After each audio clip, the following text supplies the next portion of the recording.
j'avais mal à être un mari. Mon épouse enceinte de notre troisième enfant, financièrement au plus bas. Souvent quand je parle à nos 4 filles, je dis elles peuvent être regroupées en 2. Il y a l'aînée, Madame Lombo, qui est née dans les jours de faibles commencements, mais n'a pas connu une grave crise parce que quelques jours avant qu'elle naisse, quelqu'un nous a ramené sous forme de layettes plein de choses venues de l'Afrique du Sud. Madame Vedoso, la deuxième, est arrivée, il y avait une stabilité. Mais Gloria, notre troisième, chaque fois que je la vois et je pense à elle, j'ai mal. C'est celle qui est née vraiment dans les déserts. Mon épouse allait accoucher, il n'y avait pas de layettes. Et elle met au monde, nous étions sous-logés chez quelqu'un. Honte d'être mariés. Et c'était un sujet britannique et nous habitions chez lui. Mon épouse peut se souvenir. C'est la période de ma vie où j'ai le plus maigri. Quand on mangeait à table, je ne sais pas d'où ça vient chez ces occidentaux, ils ne me laissaient pas me servir. Chaque fois qu'on était à table, lui il pensait me rendre service. En anglais, Pastor Dalo, je peux te mettre du riz et tu es sous-logé chez quelqu'un, tu ne participes pas.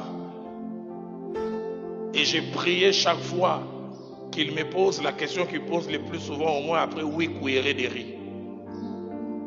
La plupart des fois, il mettait 2 cuillerées. Il dit, Pastor Dalo, est-ce que ça suffit, papa? Au pire, ça bon côté le babaki ça. Il s'arrêtait à 2 puis il disait, est-ce que ça suffit? Je disais, oui. Et la plupart des fois, quand on venait à table, j'ai prié, j'ai dit, colonel, tout n'atteint à 10. Qu'il fasse 10 cuillerées, puis après il pose la question. Mais la plupart des fois, c'était à 2, à 3. Ma fille n'avait pas de couches, de pampers. J'avais honte de regarder mon épouse. Et j'oublie jamais. Après une grossesse, quand une femme a accouché, on appelle ça retour des couches, c'est-à-dire les règles qui reviennent. J'arrivais pas à acheter des bandes hygiéniques pour mon épouse. Honte.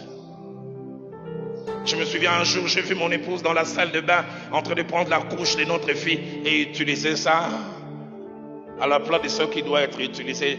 J'avais honte. On sort de cette petite accalmie, mon épouse peut se souvenir.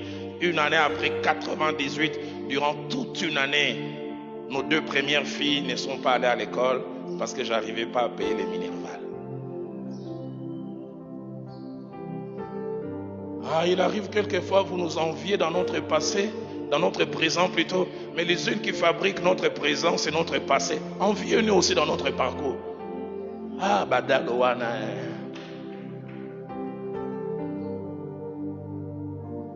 J'avais la tête baissée. Ce qui me faisait le plus mal, c'est que j'avais épousé la fille d'autrui qui a grandi dans des conditions impeccables.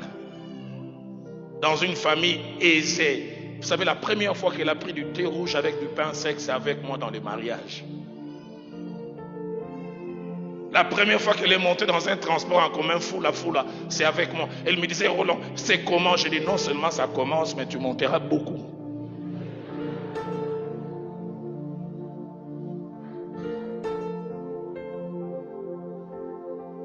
Elle a grandi dans une maison avec toilette moderne et chasse. Quand elle m'épouse, j'avais une maison que je louais à $50. Pas de plafond. Il faisait très chaud. La pauvre, tu as souffert. Et après notre mariage, quand elle veut entrer dans les toilettes, elle voit au mur, il y avait des algues. Elle dit, Roland, ça c'est quoi? J'ai dit, ils sont de collaborer. La plupart des choses qui étaient nouvelles pour elle, pour moi, c'était du déjà connu. En Nairobi, pour la première fois, mon épouse a apporté des habits qu'on appelle des secondes mains. Et quand je dis des habits, ce n'est pas seulement les habits de dehors, même des dedans, je ne sais pas les noms.